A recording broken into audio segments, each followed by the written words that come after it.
Well, folks, it was fun while it lasted, but we are going to have to say goodbye. Because the Vancouver Canucks today have announced that they have sent forward Braeden Cootes down to the Seattle Thunderbirds. Yeah, that's right, baby. He's back down in the WHL. And, it's a little bittersweet. It is. I think a lot of Canucks fans can appreciate the story of Braeden Cootes and how things really turned out in his favor. From getting drafted by Vancouver 15th overall in the most recent 2025 draft to totally showing off well in the prospect games and in the blue and white game, and then inevitably in the preseason before actually making the Vancouver Canucks and being just the third 18-year-old to find himself on the team to open up this season. Peter Nedved and Trevor Linden are the only two others, and if you know anything about those two, Trevor Linden ended up becoming one of the best Canucks of all time, and Peter Nedved, while he wasn't a Vancouver legend in particular, he was a multi-time 70-point player throughout his course in the NHL. Various decades, too. It's kind of crazy how Peter Nedved was able to consistently produce. But ultimately, Braeden Cootes, while he showed off all the necessary skills, tools, and firepower to be NHL ready from the preseason, once the regular season game started, it was an entirely different animal, and Cootes just wasn't ready. And that's fine to say. He's 18. He's not really expected to be ready, especially as a guy drafted 15th overall. Talk about Nedved and Linden, both of those guys were second overall picks, and Cootes was 15th. So the fact that the Vancouver Canucks even got themselves NHL games out of Braeden Cootes, that's a pretty good sign. And it really does go to show the significant steps that Braeden Cootes took from being a 15th overall pick into surprising everybody with an opening day roster spot. It also is interesting to me how Cootes wasn't even given the full 9-game sample. Vancouver said, okay, 3 games is enough, we're going to send you back down, which I honestly do think is the right call here. If the guy is not really showing off all too well and there isn't really much for him to learn or improve upon in the remaining 6 games that he would have had before burning off a year on that ELC, if they figure that it's a little bit too much for him and that there's not much for him to learn if he stays up, then send him down.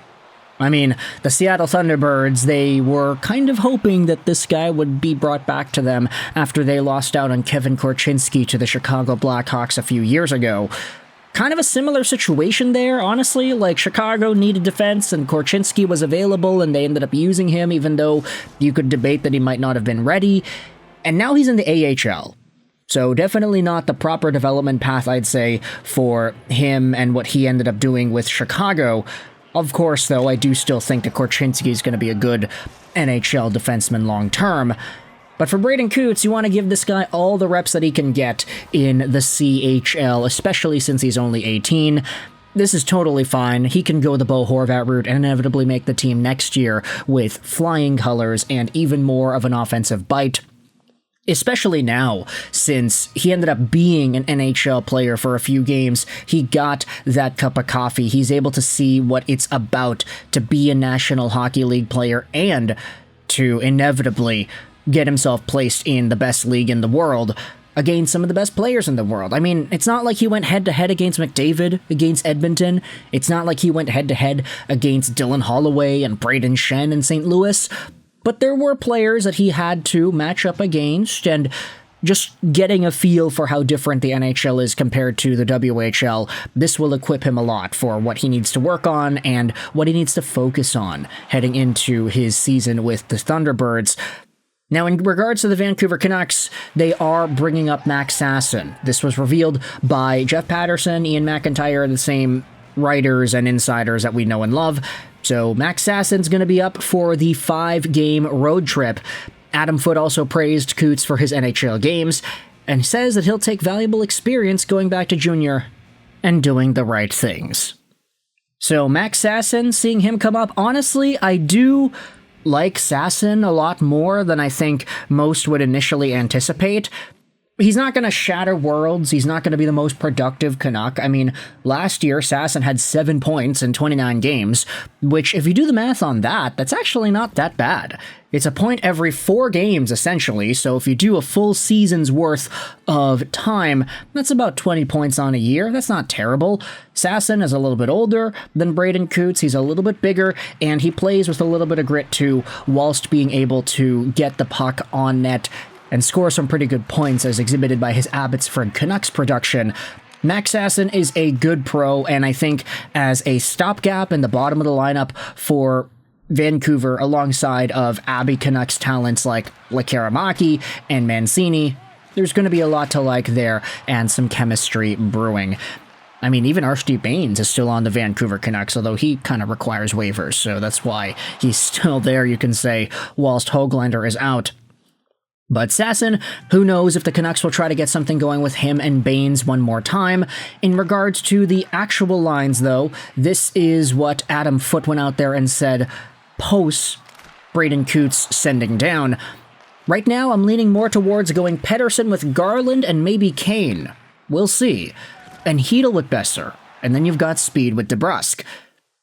This Pettermaki goes out there and says that, hey, I'm very glad to hear this. I will say, Petey looked instantly better once Garland was put onto his line last game. I agree.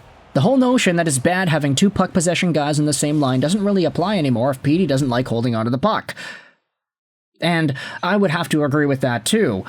These days, Elias Pettersson doesn't have that same play-driving ability that he once had. Nor does Brock Besser, nor does Jake DeBrusk. In fact, I'd say DeBrusk and Besser are honestly kind of similar players. Guys that don't have the puck on their stick quickly, and guys who will, more often than not, put the puck in the back of the net, either with the last touch or by sending a pass out in front in a last-second attempt. Pettersson used to be a play driver. He can hold on to the puck for ages, but he doesn't really do that anymore. JT Miller, I'd say, was a lot better at driving the play, holding onto the puck, moving around, and then finding the necessary space and passes to make things work. Filip Chytil, you can say, is decent at that when he actually shows off that skill, and Connor Garland has been pretty good at that the past few years. So with Chytil and Garland on the same line, it's kind of conflicting, I'd say, just what those guys are capable of doing and their strengths. Spreading things around where you don't have 3 final touch guys like Pettersson, DeBrusk, and Besser all on the same line, to putting a Garland with Pettersson, putting a Chytil with Besser and DeBrusk, and then having everybody else throughout the rest of the lineup. I mean, Aatu Ratiu and Sherwood work good together. You had Drew O'Connor, who can skate like the wind, but he doesn't really show off much with the puck these days. There's a lot more to be desired out of this Vancouver Canucks forward core. Braeden Cootes was ultimately not going to be the answer, so I can understand why he was sent down. Hopefully now he'll have a really stellar season in the WHL and score his first NHL point and all that stuff next year.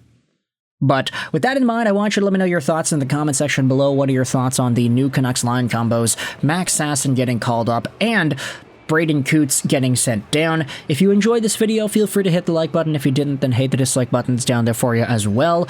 Comments help out with the algorithm, so I'd appreciate it if you got involved there. I hope you enjoyed this video. 9, and bye.